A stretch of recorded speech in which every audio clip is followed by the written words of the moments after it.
The storm had been raging for 3 days across the mining colony of Kepler, 442b. Rain lashed against the metal structures like bullets from an angry sky, and the wind howled through the settlement's narrow streets with the fury of a wounded beast.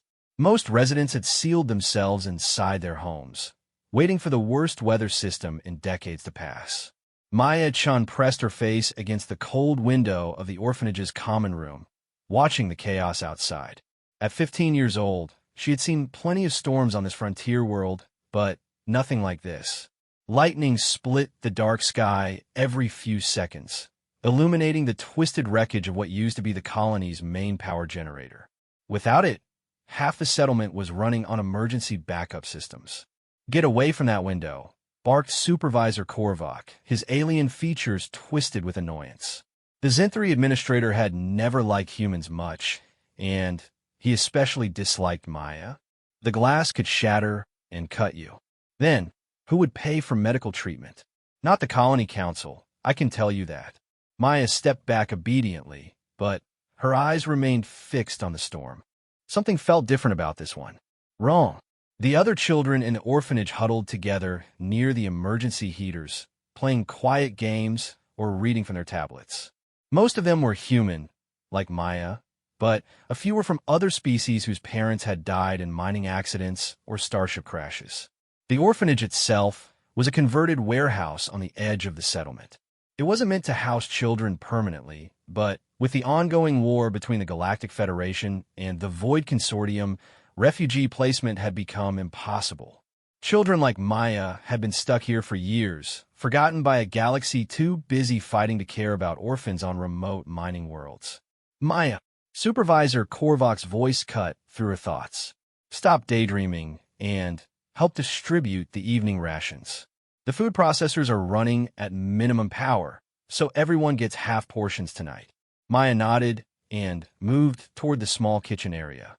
This was routine for her, helping with chores, keeping the younger children calm, trying to make the best of a bad situation.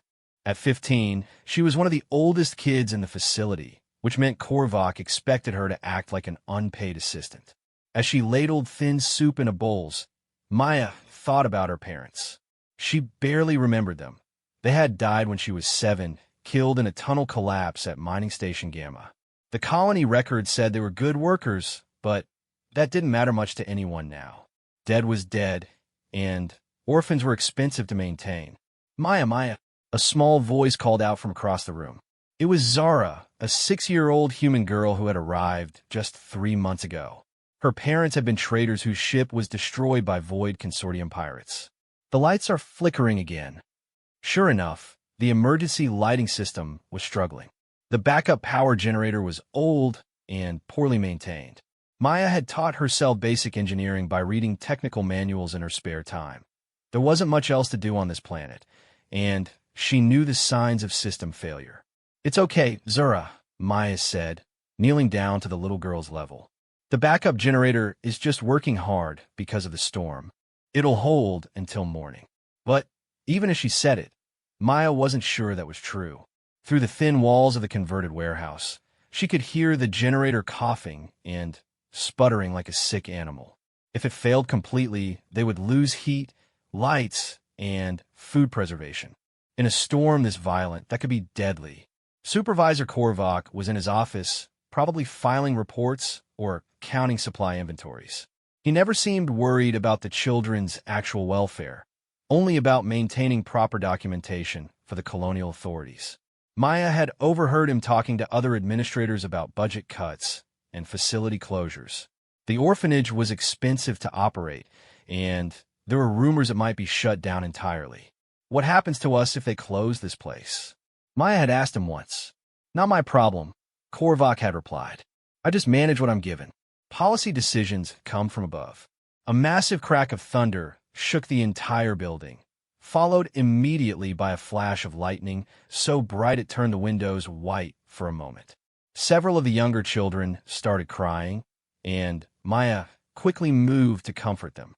"It's just noise," she told them, though her own heart was pounding. "Thunder can't hurt us through these walls."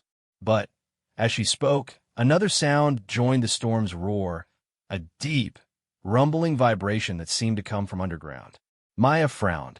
That wasn't thunder. It was mechanical, like heavy machinery starting up. But all the mining equipment should have been shut down during the storm for safety reasons. "Did you hear that?" asked Jack, a 10-year-old Rigelian boy whose blue skin made him look perpetually cold. Maya nodded, straining to listen over the wind and rain. The rumbling was getting louder, and now it seemed to be coming from multiple directions. Not from underground, she realized, from the sky. She moved back to the window, ignoring Korvac's earlier warning. Through the storm, she could see lights moving in the clouds. Not lightning, artificial lights, arranged in patterns that suggested large spacecraft. But they were flying too low and too fast for normal traffic, especially in weather like this. "Those are military ships," Maya whispered to herself. She had studied enough about galactic warfare to recognize attack formation patterns. But whose ships were they? Federation? Void Consortium? Pirates? The rumbling grew louder, and suddenly, one of the craft broke through the storm clouds low enough for Maya to get a good look at it. Her blood went cold. The ship's hull was black as space itself, with angular designs that seemed to absorb light rather than reflect it. "Void Consortium battlecruiser. Everyone get away from the windows," Maya shouted, abandoning any attempt to stay quiet. "Now!" Her urgent tone got the other children moving, but Supervisor Korvac burst out of his office with an angry expression. "What is this shouting about? You're supposed to keep them calm, not create panic." "There are Void Consortium ships outside," Maya said, pointing toward the window. "We need to take cover." Korvac's orange eyes narrowed with disbelief. "Impossible. This system is under Federation protection. You're imagining things." But as he spoke, a brilliant beam of energy lanced down from the storm clouds and struck the colony's communication array on the other side of town. The explosion lit up the night like a second sun, and the shockwave rattled every building in the settlement. "Still think I'm imagining it?" Maya asked. Korvac's mouth opened and closed like a fish gasping for air. In all his years managing the orphanage, he had never dealt with anything more dangerous than sick children or supply shortages. A military attack was completely outside his experience. More energy beams began falling from the sky, targeting key infrastructure throughout the colony. The main water treatment plant exploded in a shower of sparks and steam. The spaceport's landing control tower toppled over like a felled tree. Within minutes, the settlement's organized defenses were crippled. "We need to get everyone to the storm shelter," Maya said, taking charge when Korvac proved incapable of action. "The basement area should provide some protection." I need to contact the authorities," Korvac stammered. "There are protocols for this situation. The communication array just got blown up," Maya pointed out. "And the authorities are probably too busy trying to save themselves to worry about an orphanage. We're on our own." She began gathering the children, helping the smallest ones, and encouraging the older kids to assist each other. There were 37 children in total, ranging in age from 4 to 15. Moving them all safely to the basement would be challenging under normal circumstances, and these were far from normal circumstances. Outside, the sound of the attacking ships was joined by new noises: the crack of small arms fire, the whine of energy weapons, and the terrified screams of colonists caught in the assault. Maya could see figures running through the streets, some carrying children, others just trying to escape the destruction. "Why would the Void Consortium attack a mining colony?" asked Tam, a 13-year-old human boy. "There's nothing valuable here except mineral extraction equipment." Maya had been wondering the same thing. Kepler 442b was strategically unimportant, a small frontier world that produced modest amounts of rare Earth elements for the Federation's industrial needs. Attacking it made no military sense unless... "They're not here for the minerals," Maya realized. "They want the children." Korvac looked at her with confusion. "What are you talking about?" "The orphanage records," Maya explained, her mind racing. 37 kids from different species, all documented, all without families to protect them. Perfect candidates for forced recruitment into consortium military programs. The Void Consortium was notorious for kidnapping children and turning them into soldiers, technicians, or worse. Young minds were easier to indoctrinate, and orphans wouldn't be missed by anyone with political influence. A new sound joined the chaos outside, the heavy thump of landing craft touching down. Maya peered through the window and saw black-armored figures emerging from angular ships, moving with military precision toward the colony's residential areas. "They're landing troops," she announced. "We need to move right now." But as she turned to lead the children toward the basement stairs, the building's main power finally gave out completely. Emergency lighting cast eerie red shadows throughout the orphanage, and the heating system fell silent. Within hours, the temperature would drop to dangerous levels. "The generator's dead," Korvac said, stating the obvious. "We'll freeze down there." "We'll die up here," Maya countered. "Basement first, then we figure out the heating problem." She began leading the children down the narrow stairs, counting heads to make sure no one was left behind. The basement was cramped and cold, with concrete walls that wept moisture and a ceiling barely high enough for adults to stand upright. It smelled of mildew and machine oil from the failed generator. "I'm scared," Zara whispered, clinging to Maya's arm. "I know," Maya said softly, "but we're going to be okay. I promise." It was a promise she had no idea how to keep, but the little girl needed to hear it. They all did. Above them, the sounds of battle grew closer. Energy weapons discharged with sharp, crackling noises, and Maya could hear shouting in languages she didn't recognize. The consortium troops were moving through the settlement methodically, clearing buildings one by one. "What's our plan?" asked Elena, a 14-year-old vegan girl with silvery skin. "We can't stay here forever." Maya looked around at the 36 faces watching her expectantly. Somehow, she had become their leader, the one they were counting on to get them through this nightmare. She was only 15 herself, with no training in military tactics or emergency management. But she was all they had. "First, we wait for the initial sweep to pass," she said, trying to sound more confident than she felt. "Consortium troops will check the obvious hiding places first: homes, shops, official buildings. They might miss an orphanage basement if we're quiet enough." "And then?" Tam asked. "Then we get off this planet," Maya said. "There are emergency escape pods at the spaceport. If we can reach them." "The spaceport is on the other side of town," Jack pointed out. "That's at least 3 kilometers through hostile territory." Maya nodded grimly. "I know, but it's better than waiting here for them to find us." A new sound filtered down through the building's floors, heavy footsteps in the orphanage above them, and voices speaking in the harsh, guttural language of the Void Consortium.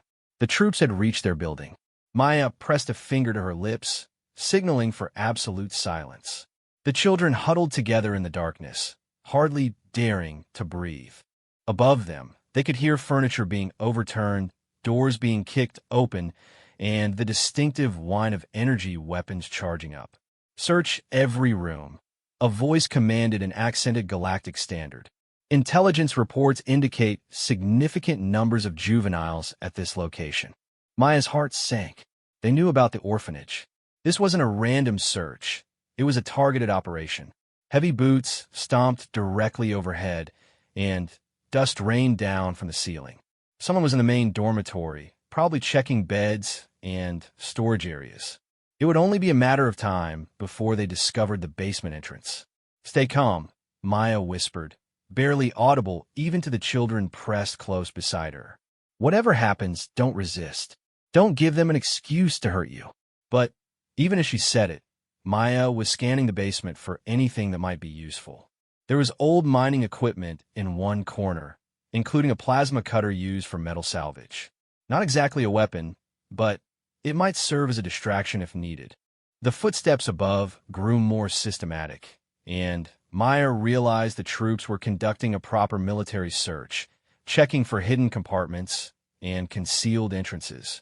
These weren't random raiders. They were professional soldiers following established protocols. A new voice joined the conversation upstairs, deeper and more authoritative. "Supervisor Korvac, you will provide us with complete records of all children housed at this facility.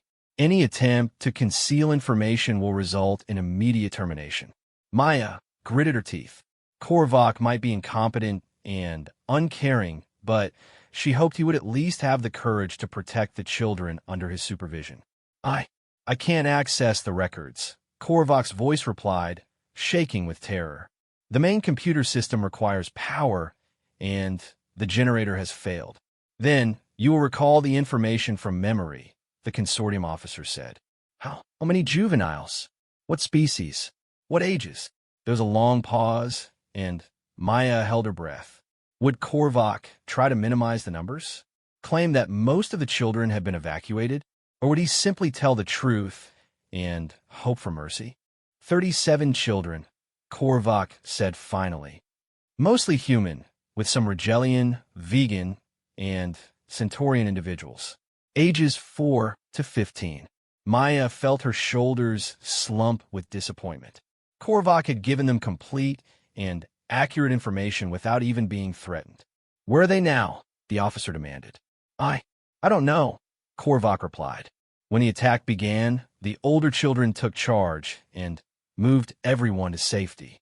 I was too frightened to think clearly. That was probably the most honest thing Korvac had ever said, Maya thought bitterly. Search this building completely, the officer commanded. Every room, every storage area, every possible hiding place. They cannot have gone far in this storm. The footsteps above became more numerous and more urgent.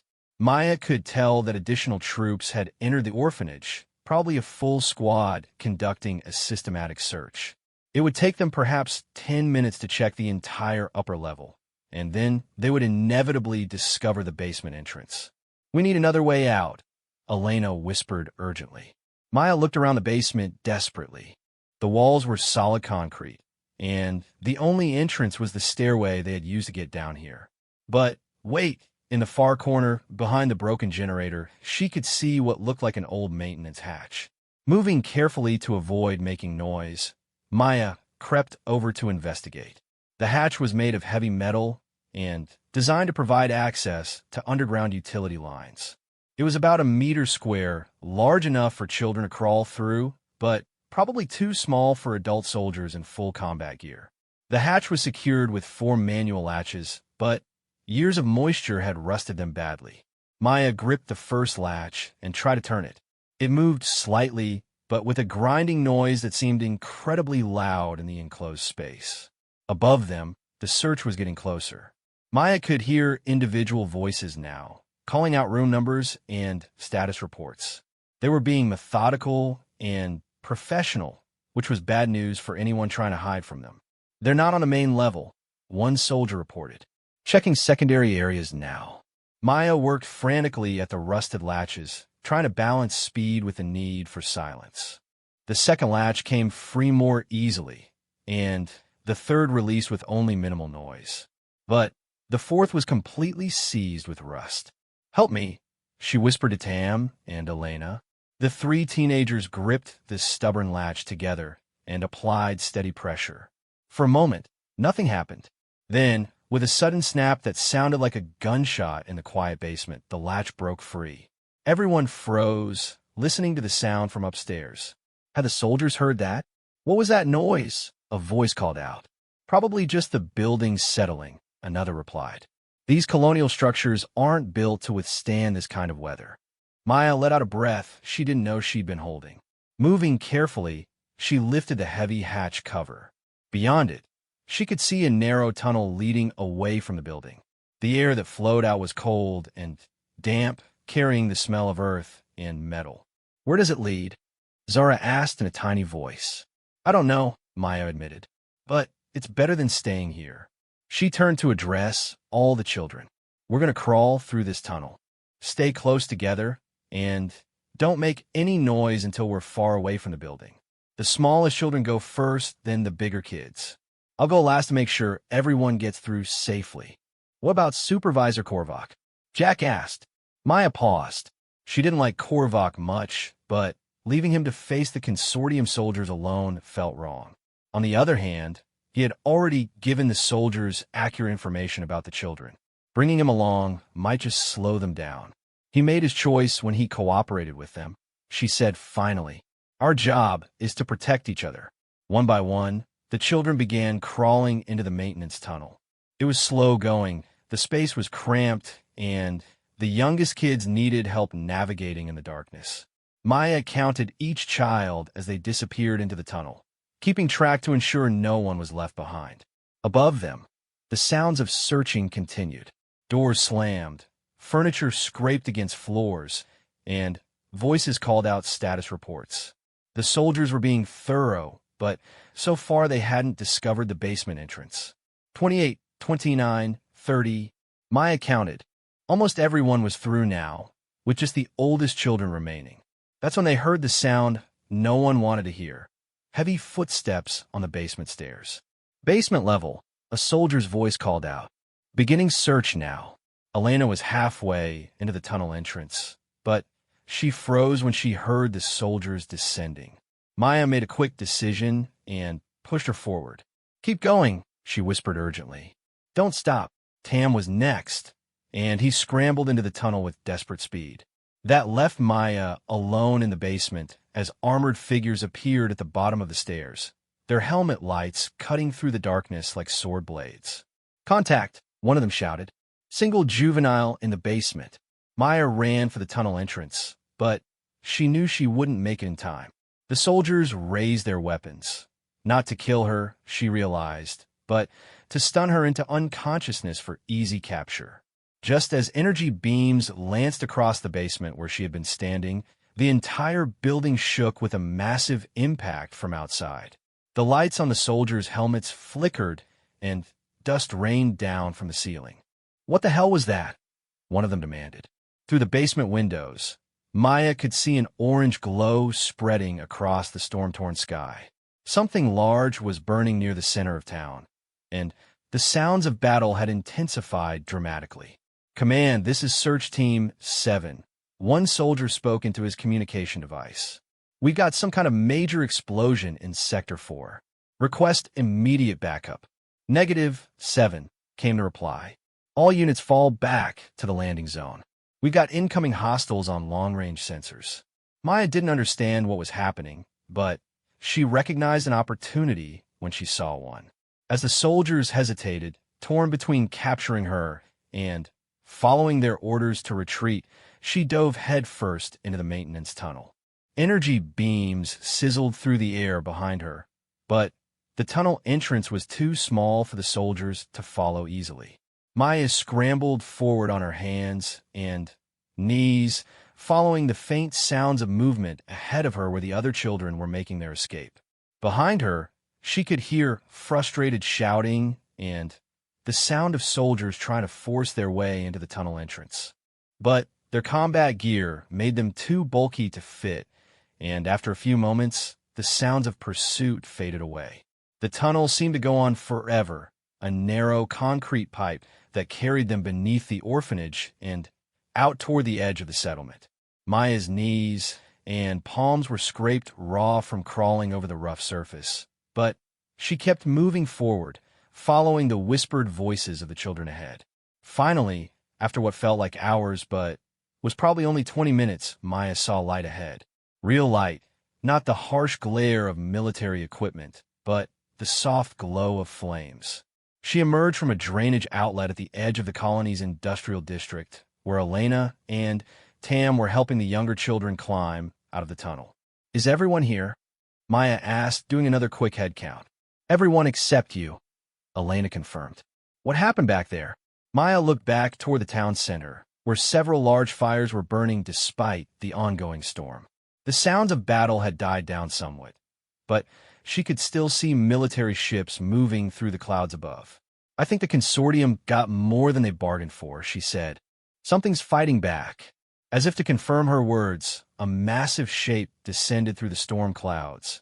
Not a ship, but something alive. Wings that spanned hundreds of meters cut through the rain and wind, and a long neck stretched forward with predatory grace. "Is that?" Tam started to ask. "A dragon," Maya finished. "A real, living dragon. The creature was enormous, easily the size of a small starship.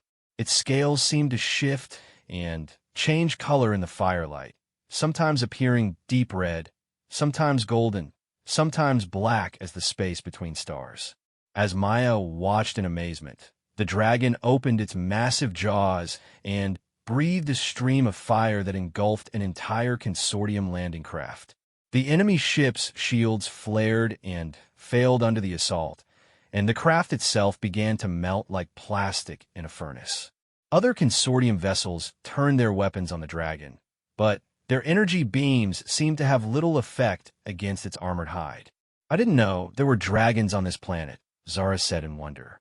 "There aren't," Maya replied. "At least there weren't supposed to be.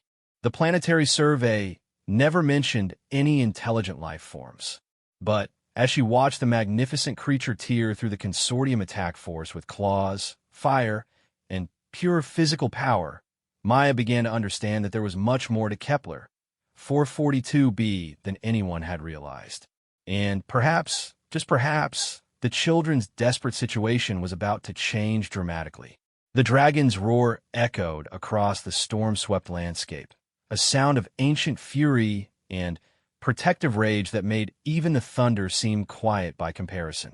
The dragon's battle against the Void Consortium forces was unlike anything Maya had ever witnessed. Even through the rain and wind, she could see the creature's incredible size and power as it engaged multiple enemy ships simultaneously. Its movements were fluid and purposeful, showing intelligence rather than mere animal instinct. "We need to find better shelter," Elena said, raising her voice over the storm and combat sounds. "This drainage area won't protect us if they send ground troops to search the perimeter." Maya nodded, but she couldn't take her eyes off the aerial battle. The dragon was systematically destroying consortium landing craft, using its fire breath to melt through armor plating and its massive claws to tear ships apart like paper. But there were many enemy vessels, and more were descending from the storm clouds above. "Look there," Tam pointed toward a cluster of buildings about half a kilometer away. "The old mining equipment depot. Those structures are built to withstand industrial accidents. They'll be stronger than residential buildings." It was a good suggestion, but reaching the depot would mean crossing open ground while a battle raged overhead. Maya weighed their options quickly. Staying here left them exposed to discovery by consortium ground forces. Moving gave them a chance at real shelter, but increased the risk of being caught in crossfire. "We go for it," she decided. "Small groups, staying low, using whatever cover we can find. Oldest children help the youngest. If anyone gets separated, head for the depot and wait for the others." The children began moving in groups of 4 or 5, darting between abandoned vehicles and damaged buildings. Maya went with the last group, making sure no one was left behind. As they ran, she kept one eye on the sky where the dragon continued its devastating assault on the invading forces. The creature's tactics were becoming clear now. It wasn't just attacking randomly. It was targeting specific types of ships first. Command vessels, communication platforms, and heavy weapons carriers were being destroyed with priority, while troop transports and smaller craft were being driven away rather than eliminated. The dragon was thinking strategically, dismantling the consortium's ability to coordinate their attack. "Maya," Zara called out from ahead. The little girl had stumbled over debris from a damaged building, scraping her knee badly enough to draw blood. Maya quickly helped her up and checked the wound. It wasn't serious, but it would slow them down. "Can you keep walking?" Maya asked. Zara nodded bravely, though tears were mixing with rainwater on her face. Maya picked up the 6-year-old and carried her the rest of the way to the depot, her own muscles aching from the effort. The mining equipment depot consisted of 3 large warehouses surrounded by a chain-link fence. The buildings were constructed from reinforced concrete and steel, designed to store heavy machinery and hazardous materials safely. More importantly, they had thick walls that would provide good protection from energy weapons. Elena had already found an unlocked entrance to the largest warehouse. "This way," she called, waving the other children inside. The building was dimly lit by emergency power, revealing rows of mining vehicles, excavation equipment, and tool storage areas. Maya did another head count as everyone gathered inside. 37 children, all present and mostly unharmed except for minor scrapes and exhaustion. They had made it this far, but their situation was still desperate.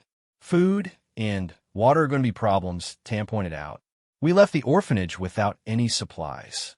Maya looked around the warehouse, hoping to find emergency rations or water storage.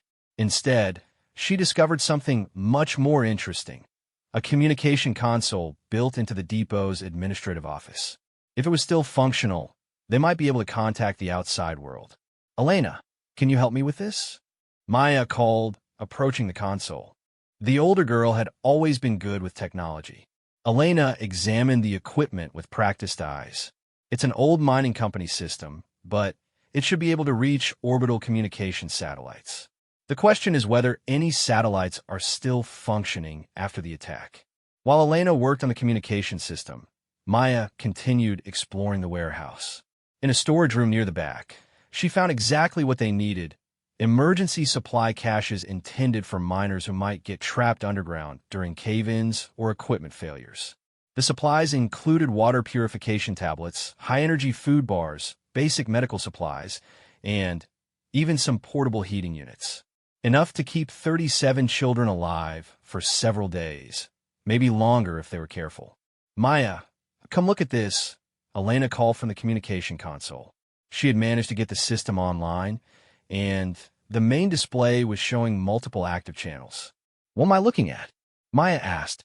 "Emergency broadcasts," Elena explained. "Military frequencies, colonial administration, merchant shipping lanes. The consortium didn't destroy all our communication infrastructure." Maya listened to the various broadcasts, trying to piece together what was happening beyond their immediate situation. Most of the military traffic was encrypted, but civilian channels carried fragments of information. Federation relief ships en route to Kepler's system. Multiple consortium vessels retreating from primary target zone. Unknown indigenous life form engaging hostile forces. They're talking about the Dragon, Maya realized. The Federation knows something unusual is happening here. But the timeline was discouraging. Federation relief ships would take days or even weeks to reach Kepler, 442b, depending on where they were coming from. The children couldn't wait that long for rescue, especially if consortium forces regrouped and resumed their search operations. A new sound echoed across the landscape outside, not the roar of the Dragon or the whine of starship engines, but something deeper and more resonant. It seemed to come from the Earth itself, as if the planet was singing. "What is that?" Jack asked nervously. Maya moved to one of the warehouse's small windows and peered out into the storm. The sound was definitely coming from underground, but it was unlike anything she had ever heard. It reminded her of whale songs she had studied in xenobiology classes, but much deeper and more complex. "There's more than one dragon," she said suddenly. "That's not the same voice we heard before." Elena joined her at the window. "You think there are multiple creatures?"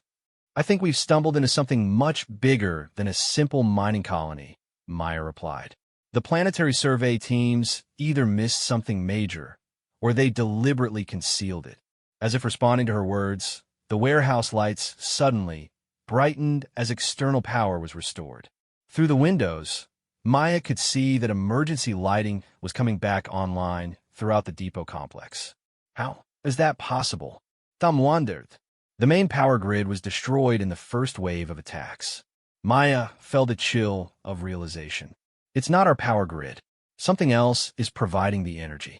The communications console began receiving new signals, not from human or consortium sources, but from somewhere much closer. Elena adjusted the frequency settings, trying to clean up the transmission. "This is incredible," she whispered. "The signal is coming from directly beneath us, from underground." The transmission was unlike anything in standard galactic communication protocols. Instead of digital data packets or analog voice signals, It consisted of complex harmonic patterns that seemed almost musical in nature. But there was definitely intelligence behind it. The patterns were too sophisticated and purposeful to be natural phenomena. Can you respond to it? Maya asked. Elena worked at the console for several minutes, adjusting transmission parameters and frequency modulation. Finally, she managed to establish a two-way communication link. The response was immediate and startling.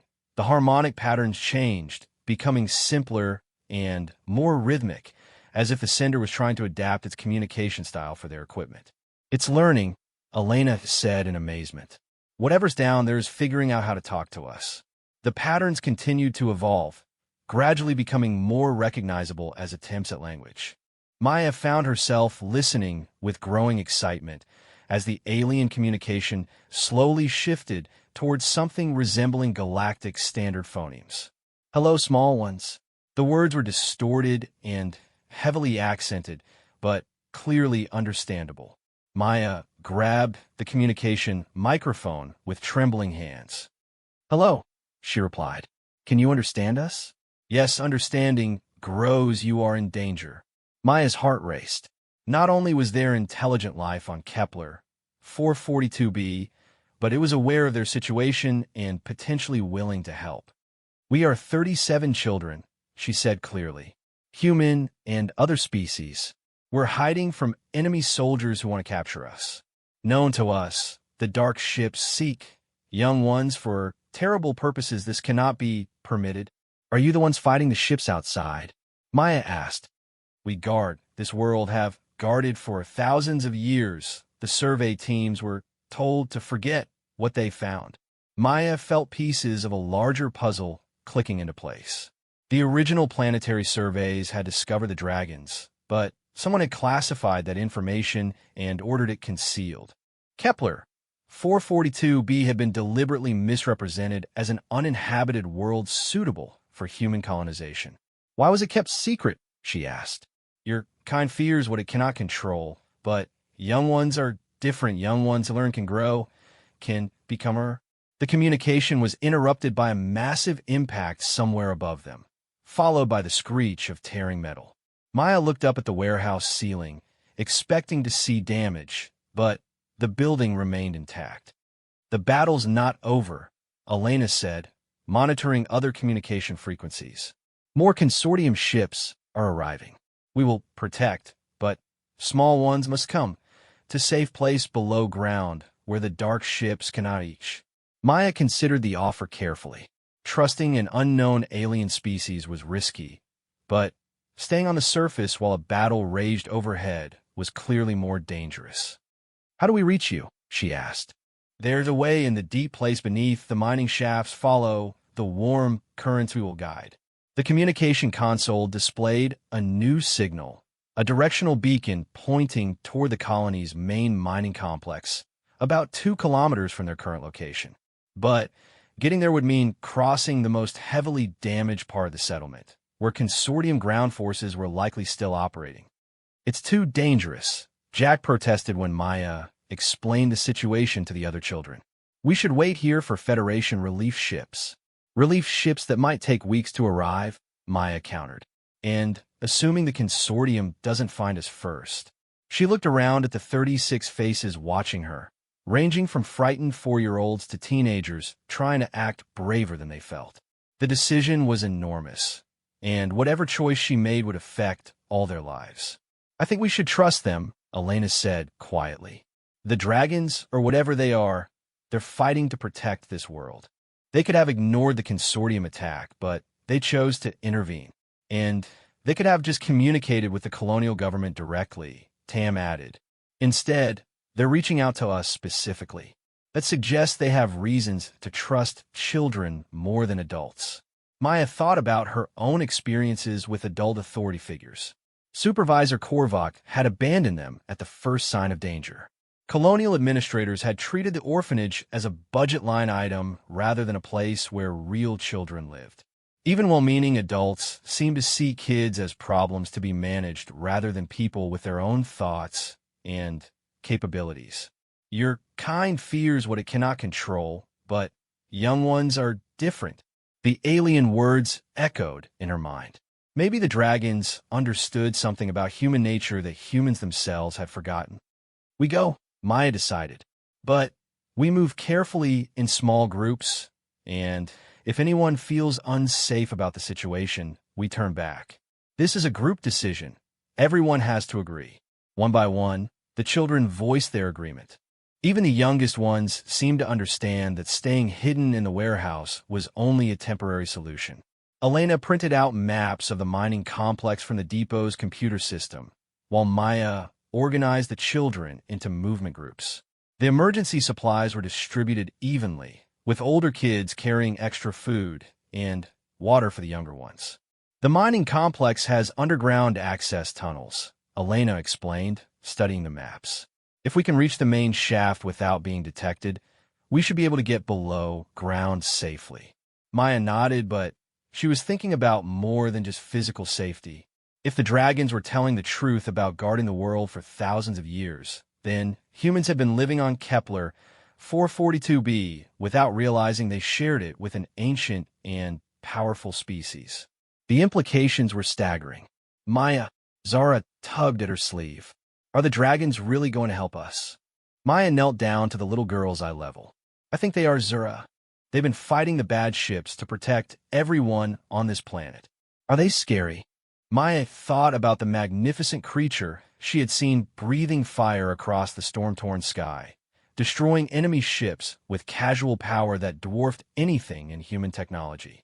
They're probably very impressive, she said carefully, but I think they're on our side. The warehouse's emergency lighting flickered as another explosion shook the ground somewhere in the distance.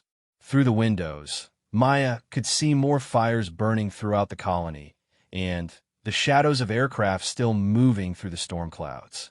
Time to go, she announced.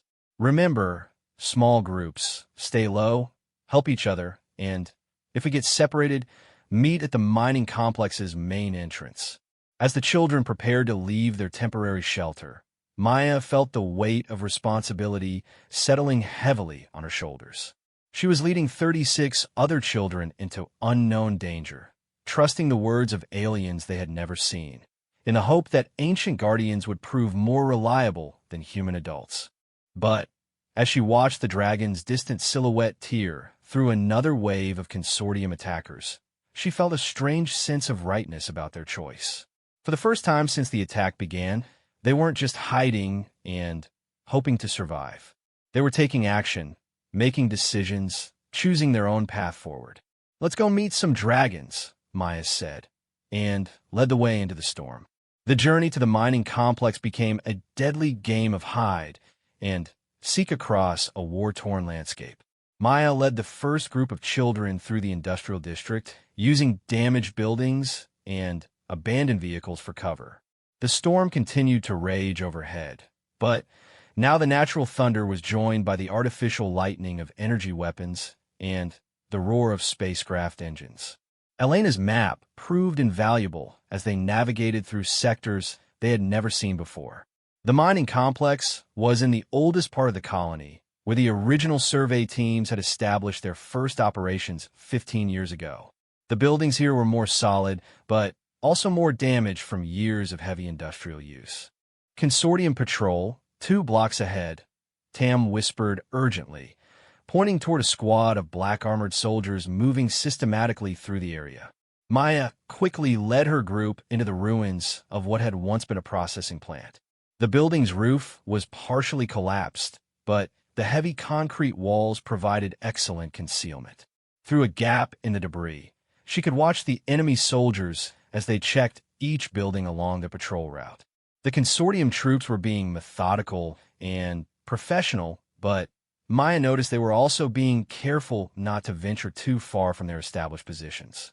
Something had them worried, probably the continuing presence of the dragons. As if summoned by her thoughts, a massive shadow passed overhead. Maya looked up through the damaged roof to see one of the dragons circling high above the colony. Even at this distance, its size was breathtaking. The creature's wings must have spanned at least 200 meters, and its long neck and tail added even more to its length. The Consortium Patrol immediately took defensive positions, raising their weapons toward the sky. But the dragon made no aggressive moves, simply continuing its patrol pattern high above the settlement. After several tense minutes, the soldiers resumed their ground search, but Maya could see they were much more nervous now. It's keeping them cautious, she realized. The dragons don't have to attack directly. Just being visible makes the soldiers afraid to spread out or move aggressively. Once the patrol had passed, Maya's group continued toward the mining complex. The other groups of children were making similar progress, staying in contact through short-range communicators they had found in the equipment depot. Group 3 approaching target area. Elena's voice crackled through Maya's communicator. Multiple access points visible, but some appear to be guarded. Maya consulted her map again.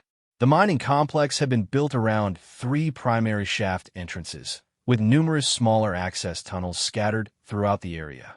If some entrances were guarded, they would need to find an alternative route underground. Look for maintenance tunnels, Maya instructed. Service entrances that might not show up on security sweeps. Already on it, Elena replied. Found what looks like a ventilation shaft system on the north side of Complex 2. It's partially hidden by debris, but the openings look large enough for us. Maya felt a moment of relief, but it was quickly replaced by new concern as her communicator picked up an emergency broadcast on colonial frequencies. All surviving civilians. This is Colonial Administrator Vex, a shaky voice announced. Consortium forces have agreed to a temporary ceasefire for civilian evacuation. Report to designated safe zones immediately for transport off-planet. Maya frowned. Something about the message didn't feel right. Why would the Consortium suddenly offer to evacuate civilians? Their attack had been specifically targeted at capturing children, not at general conquest of the colony. Maya, are you hearing this? Tam's voice came through her communicator. I hear it, she replied, but I don't trust it. Keep moving toward the mining complex. Her suspicions were confirmed a few minutes later when Elena's voice cut through the static with urgent alarm. Consortium troops are setting up collection points at the supposed safe zones. They're not evacuating people. They're concentrating them for easier capture. Maya felt anger burning in her chest. The enemy was using false evacuation orders to trick desperate civilians into walking into traps. How many families were falling for the deception right now, bringing their children directly to the people who wanted to kidnap them? All groups maintain course for mining complex, she instructed through her communicator. Ignore the evacuation broadcasts. They're traps. But even as she said it, Maya wondered if she was making the right choice. Leading the children to meet underground aliens was also a huge risk. What if the dragons weren't as benevolent as they claimed? What if this was just another kind of trap? Maya, look at that, Zara said, pointing toward the sky. High above the colony, something remarkable was happening. The solitary dragon Maya had been watching was no longer alone. Other shapes were emerging from the storm clouds. Not spacecraft, but more dragons. Dozens of them, in sizes ranging from creatures barely larger than small aircraft to massive beings that dwarfed even the largest starships. The dragons moved in formation, not chaotically but with clear coordination and purpose. As Maya watched in amazement, the entire flight began to descend toward the colony's center, where the largest concentration of Consortium forces was positioned. It's not just one dragon protecting the planet, she whispered in awe. It's an entire civilization. The communication device Elena had given her suddenly activated with the harmonic signal they had heard before. But this time, multiple voices joined the transmission, creating complex harmonies that seemed to resonate with the storm itself. Young, once the time of hiding is over, what numbers the dark ships will learn means to threaten nest. Maya felt a shiver of excitement mixed with fear. The dragons weren't just defending the colony. They were going on the offensive. And they were using terminology that suggested they saw the human children as part of something they needed to protect. We're almost at the mining complex, she reported through the communicator. Elena, what's your status? Found the ventilation access, Elena replied. It leads down about 50 meters to a main tunnel system.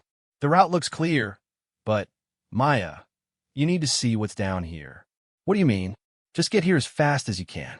All of you. This changes everything.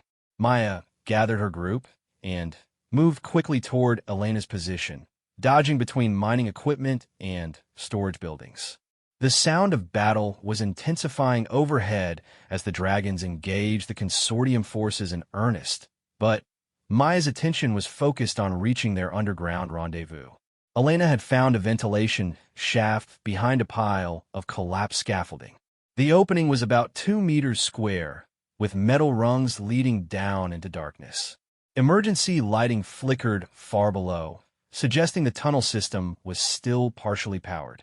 Elena, what did you find down there? Maya called into the shaft. Come see for yourself. Elena's voice echoed up from the depths. But, Maya, we're not the first humans to come down here.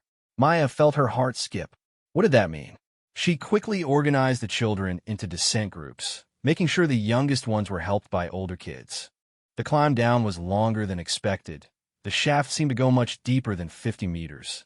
Finally, Maya reached the bottom and found herself in a tunnel that was clearly not part of the original mining complex. The walls were smooth and curved, carved from solid rock with precision that exceeded anything in standard colonial construction. More importantly, the tunnel was decorated with artwork, intricate carvings that depicted both dragons and humans in various scenes of cooperation and interaction. How old are these? Maya asked, running her fingers over the detailed stonework. The geological analysis equipment in the depot suggested several centuries, Elena replied. Maya, these carvings show humans and dragons working together, living together. This planet wasn't just discovered 15 years ago. Humans have been here for a very long time. Maya studied the artwork more carefully. The scenes showed humans and dragons engaged in various activities, building structures, sharing food, teaching children, exploring underground chambers. But, most remarkably, some of the carvings depicted human children riding on the backs of dragons, soaring through skies filled with multiple suns. This isn't Kepler 442b, Maya realized suddenly. Or rather, Kepler 442b isn't where these people originally lived. Elena nodded grimly. I think these are historical records. Documentation of a human colony that existed somewhere else at some other time. And something happened to that world that forced both humans and dragons to flee here. The implications were staggering. If Elena's interpretation was correct, then the dragons hadn't just been hiding on Kepler 442b. They had been protecting a secret that connected them to humanity's forgotten past. The survey teams that were told to forget what they found, Maya said. Maybe they discovered more than just dragons. Maybe they found evidence of a lost human civilization. Young ones, you begin to understand. The harmonic voice echoed through the tunnel, but now it was coming from ahead of them rather than from their communication devices.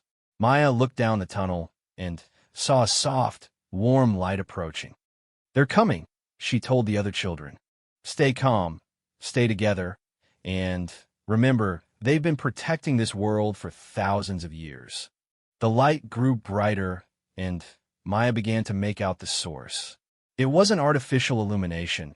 It was bioluminescence, emanating from the scales of an approaching dragon. But this creature was different from the massive beings fighting overhead. This one was smaller, probably only about 10 meters long, with scales that shifted between deep blue and silver. More importantly, the dragon was not alone. Walking beside it, with easy familiarity, was a human figure. Maya felt her worldview reshaping itself as the pair approached. The human was a woman, perhaps 40 years old, wearing clothes that seemed to be made from dragon scales woven into flexible fabric. She moved with confidence and grace, clearly comfortable in this underground environment. Hello, children, the woman said in perfectly normal galactic standard. My name is Dr. Sarah Chun, and I've been waiting a very long time to meet you. Dr. Chun, Maya stammered. But how? Why are you down here? Dr. Chun smiled, and Maya noticed that her eyes seemed to reflect light in an unusual way, almost like the dragon's scales. It's a long story, and we don't have much time before the surface battle concludes. But the short version is that I was part of the original survey team that discovered this world 15 years ago. The team that was ordered to forget what they found, Elena said. Exactly. We were told to classify all evidence of indigenous life and report Kepler 442b as suitable for standard colonization. Most of my colleagues obeyed those orders and returned to Earth. But I stayed behind. The dragon beside Dr. Chun made a sound that was almost like purring, and she reached up to stroke its neck affectionately. Karath here convinced me that there was much more to learn about this world and its history. Maya looked at the dragon, Karath, with new eyes. The creature was clearly intelligent, but more than that, it was showing obvious affection for its human companion. The carvings on the walls, Maya said, they show humans and dragons together. Are they historical records? They are indeed, Dr. Chin confirmed, but not from this world. They're records of the original homeworld that both our species shared thousands of years ago, before the great disaster that scattered both humans and dragons across the galaxy. What kind of disaster? Tam asked. Dr. Chin's expression grew somber. A war. Not between humans and dragons, but between their shared civilization and something else. Something that sought to control and exploit both species for its own purposes. Maya felt a chill of recognition. The Void Consortium. The organization that calls itself the Void Consortium today is just the latest incarnation of that ancient enemy, Dr. Chin explained. They've been hunting both humans and dragons for millennia, seeking to capture and corrupt the young of both species for their own dark purposes. The pieces of the puzzle were finally coming together in Maya's mind. The consortium's attack on the orphanage wasn't just about kidnapping children for their military programs. It was part of a much larger and more sinister campaign. That's why you trust children more than adults, Maya said to Karath. Adults can be corrupted or intimidated into compliance, but children still have the potential to choose their own path. Karath made another sound, and Dr. Chin nodded. Children of both species share something precious, the ability to form genuine bonds across racial and cultural boundaries. The enemy fears that more than any weapon or military force. So what happens now? Elena asked. Dr. Chin looked toward the tunnel ceiling, where the sounds of battle continued to echo down from above. Now we show you the truth about this world and about yourselves. The dragons have been protecting more than just Kepler 442b. They've been guarding the future of both our species. She gestured for the children to follow her deeper into the tunnel system. The surface battle will end soon, one way or another. But down here, in the deep places where the old knowledge is preserved, we're going to begin something new. Maya gathered the other children and followed Dr. Chun and Karath into the depths. As they walked, she noticed that the tunnel artwork was becoming more elaborate and detailed. Some of the newer carvings showed scenes that could only be described as magical. Humans and dragons working together to achieve things that seemed to defy the laws of physics. Dr. Chun, she asked, what exactly are we walking into? The older woman smiled, and for a moment her eyes seemed to glow with the same inner light as the dragon's scales. The most important classroom in the galaxy, she replied, and the beginning of everything your parents never had the chance to teach you. The tunnel opened into a vast underground chamber that defied everything Maya thought she knew about planetary geology. The ceilings stretched high above them, supported by natural stone columns that had been carved into intricate spirals. Bioluminescent crystals provided gentle lighting throughout the space, creating an atmosphere that felt both ancient and alive. But what truly took Maya's breath away were the inhabitants of the chamber. Dozens of dragons in various sizes moved through the space with purpose and grace, while humans of different ages worked alongside them in perfect harmony. Children played together regardless of species, and Maya watched in amazement as a young girl no older than 8 rode on the back of a dragon barely larger than a horse. "This is the sanctuary," Dr. Chun explained as she led the orphaned children deeper into the chamber. "Not just a hiding place, but a living community where both species have been learning to rebuild what was lost long ago." Maya counted approximately 50 humans in the chamber, ranging from small children to elderly adults. All of them moved with the same confident grace she had noticed in Dr. Chun, and many showed similar modifications. Eyes that reflected light, hair that seemed to shimmer with metallic highlights, and skin that had an almost translucent quality. "Dr. Chun," Elena asked, "what happened to these people? They look different." "Living in close partnership with dragons changes you," Dr. Chun replied. "Not in any harmful way, but in ways that enhance your natural abilities. Improved eyesight, faster reflexes, better intuitive understanding of complex systems. The changes happen gradually over years of exposure to dragon biotechnology." "Biotechnology?" Maya asked. Karath made a series of harmonic sounds, and Dr. Chin nodded. "Dragons aren't just intelligent creatures. They're living biotechnological systems. Their scales can interface with both organic and mechanical systems. Their breath weapons can be precisely controlled for construction as well as destruction, and their neural networks can process information at quantum levels." Maya watched as a teenage boy worked with a dragon to manipulate what looked like liquid metal, shaping it into complex geometric patterns with just their combined concentration. The dragon's scales glowed softly as it focused, and the metal responded as if it were alive. "Is that how the surface dragons are fighting the consortium ships?" Maya asked. "Partly," Dr. Chun confirmed. "But more importantly, it's how we're going to ensure the consortium never threatens children again." "Maya, what do you know about quantum resonance fields?" Maya frowned. "Basic principles from physics classes.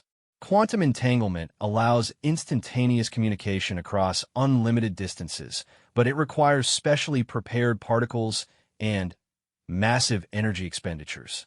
"That's the technological approach, Dr. Chun said with a smile. "But dragons evolved a biological equivalent millions of years ago. Every dragon is quantum entangled with every other dragon at a fundamental level. They share thoughts, emotions, and knowledge instantaneously across any distance." The implications hit Maya like a thunderbolt. That's why the surface dragons knew exactly when and where to intervene. They were coordinating with dragons throughout the galaxy. More than that, Dr. Chun continued, when humans bond with dragons, they become part of that quantum network.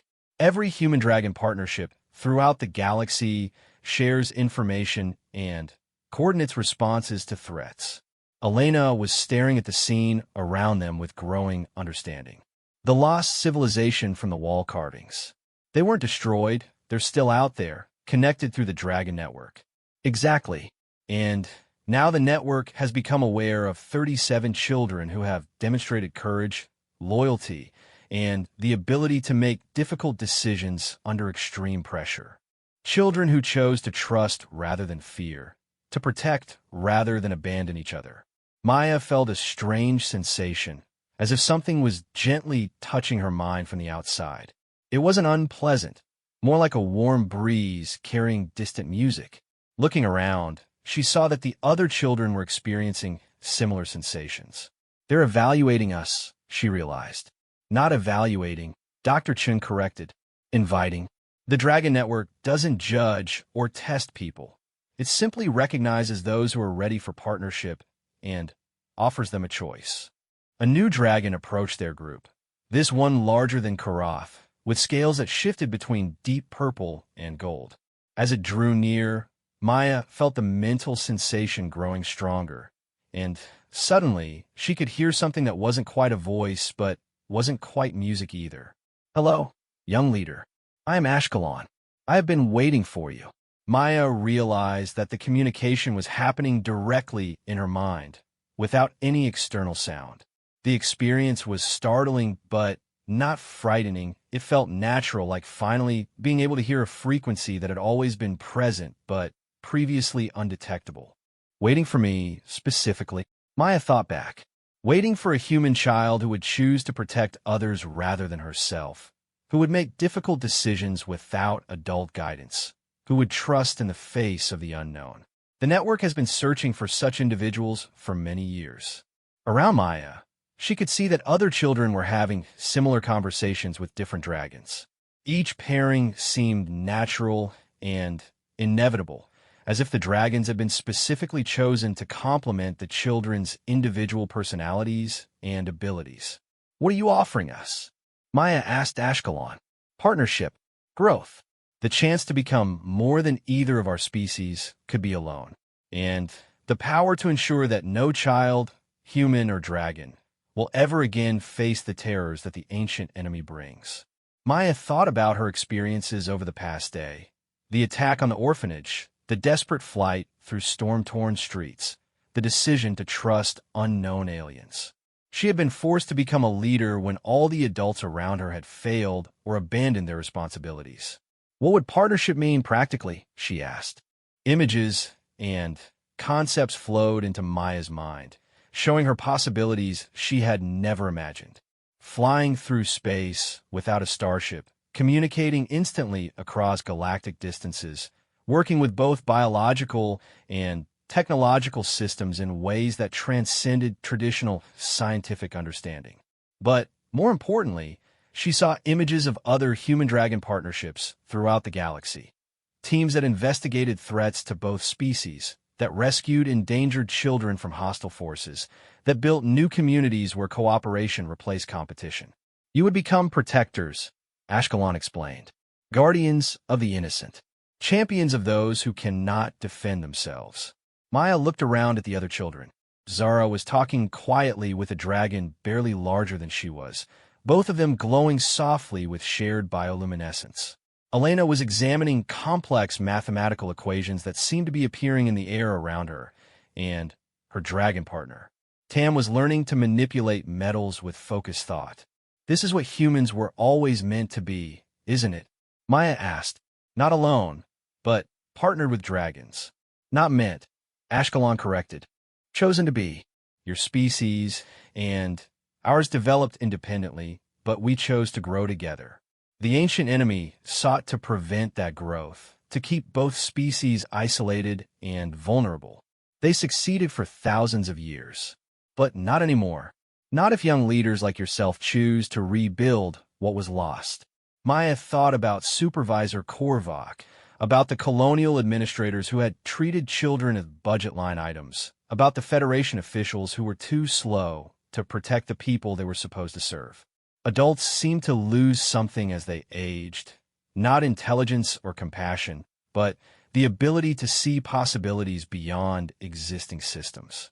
"The adults we know," Maya said, "they've all been shaped by the enemy's influence, haven't they?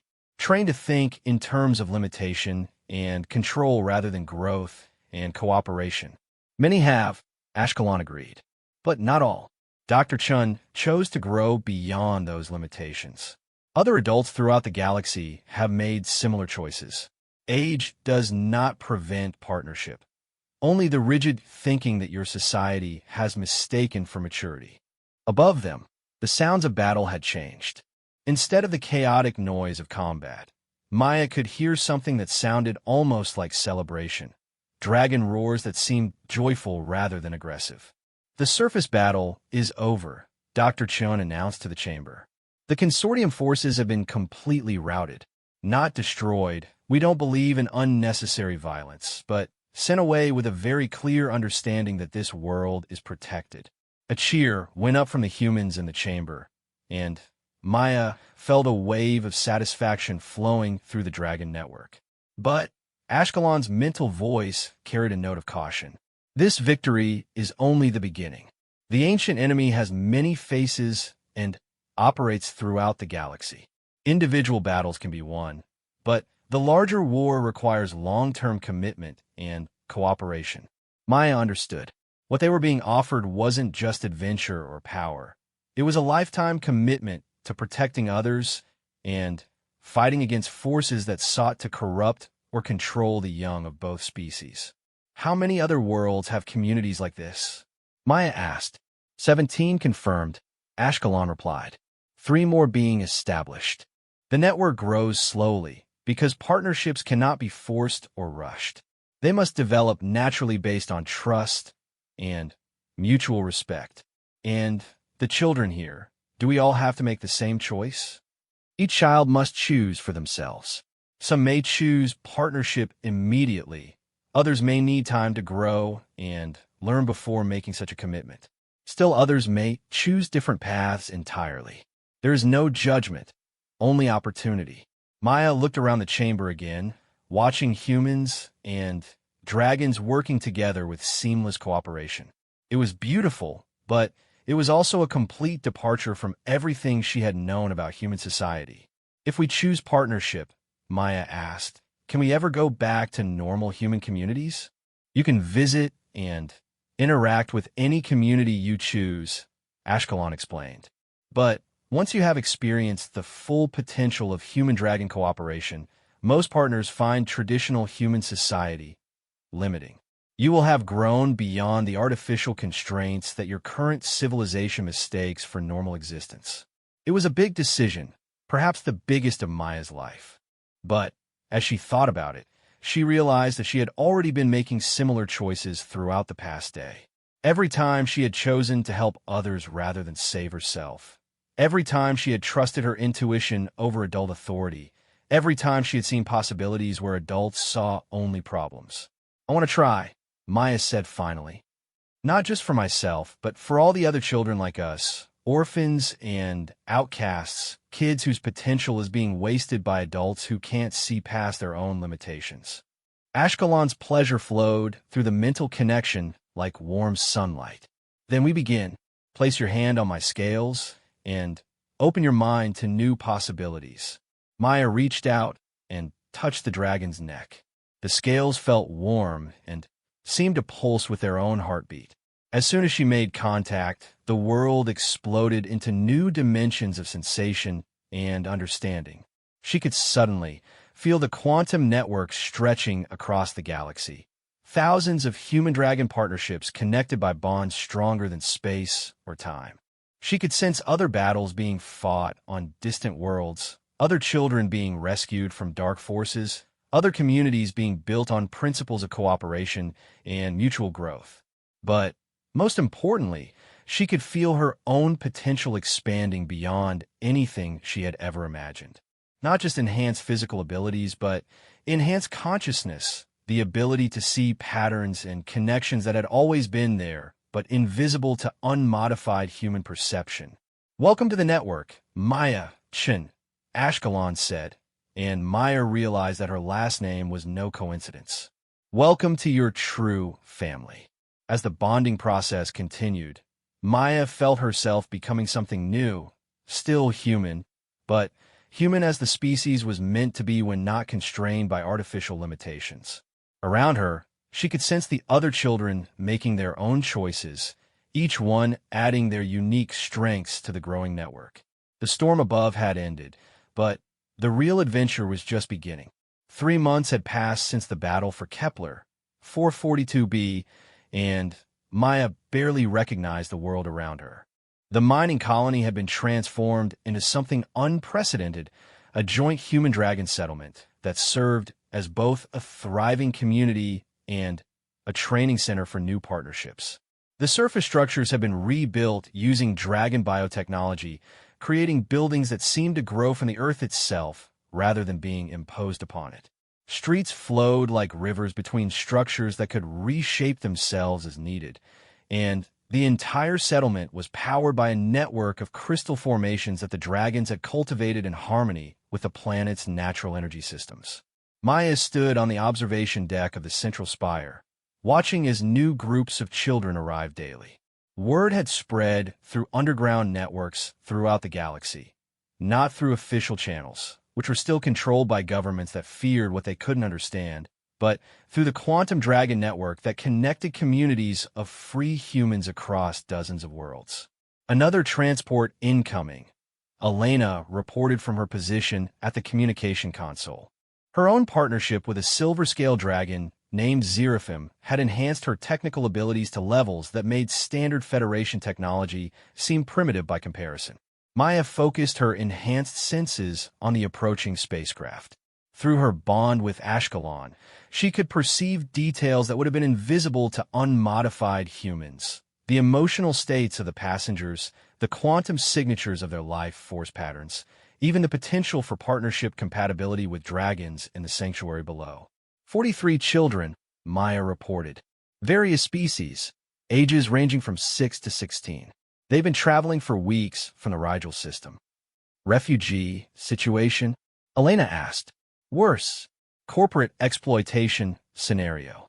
The children are being used as forced labor in zero-gravity manufacturing facilities.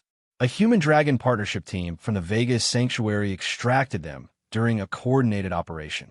Maya smiled at the thought.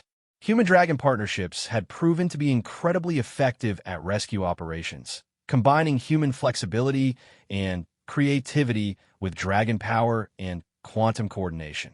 The ancient enemy, whether it called itself the Void Consortium, Corporate Security Forces, or any other name, had discovered that their traditional tactics were useless against opponents who could communicate instantly across any distance and adapt their strategies in real time.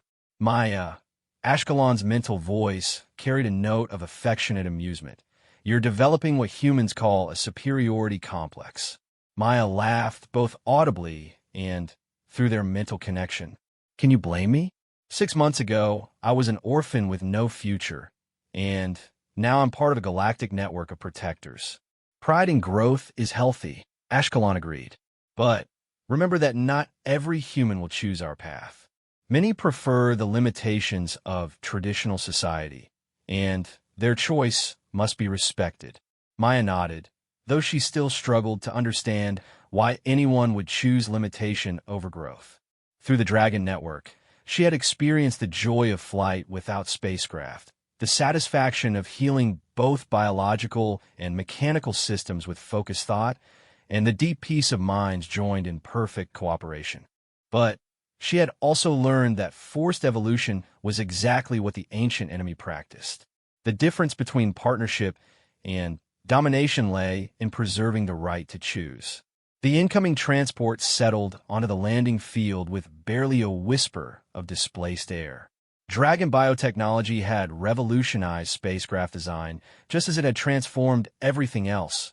Ships that could repair themselves, navigate through quantum tunnels, and provide perfect life support even in the most hostile environments. Maya and Elena descended to meet the new arrivals, accompanied by their dragon partners and several other human-dragon teams. The sight no longer seemed strange to Maya. Humans and dragons working together as naturally as breathing. But she remembered how overwhelming it had been during her first days in the sanctuary.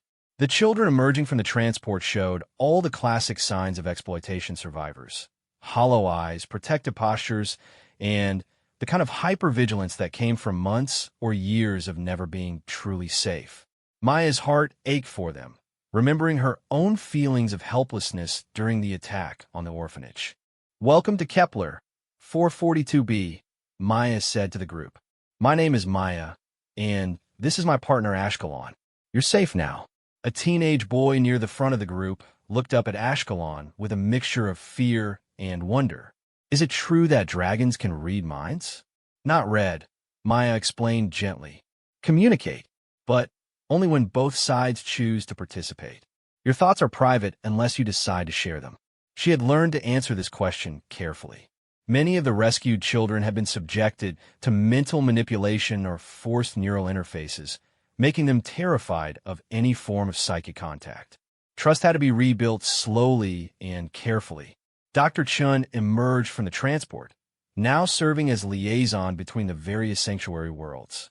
Her role had evolved from researcher to coordinator, helping new communities establish themselves and facilitating communication between different human-dragon populations. How was the extraction? Maya asked her. Textbook operation, Dr. Chun replied with satisfaction. The Vega team identified the facility's security weaknesses, neutralized their defensive systems without causing permanent damage, and evacuated all the children before corporate security could mount an effective response. Any casualties? None among our people or the children. 3 corporate security officers required medical treatment for energy weapon burns, but they'll recover fully. Maya nodded approvingly. The human-dragon partnerships had developed strict rules of engagement that prioritized protection over revenge. Violence was used only when necessary for defense, and, even then, with careful precision to minimize harm. This approach had proven surprisingly effective at undermining the enemy's operations. Traditional military forces expected to face opponents who would fight to the death, but partnerships could achieve their objectives and disappear before effective counterattacks could be organized. There's something else, Dr. Chun added quietly. Intelligence suggests the Void Consortium is planning something significant. Multiple sources report unusual military buildups in the Outer Rim territories. Maya felt Ashkelon's attention focus sharply through their mental bond. The dragon's consciousness touched the greater network, sharing the information instantaneously with partnerships throughout the galaxy. Response: Maya asked. Mixed. The established communities are taking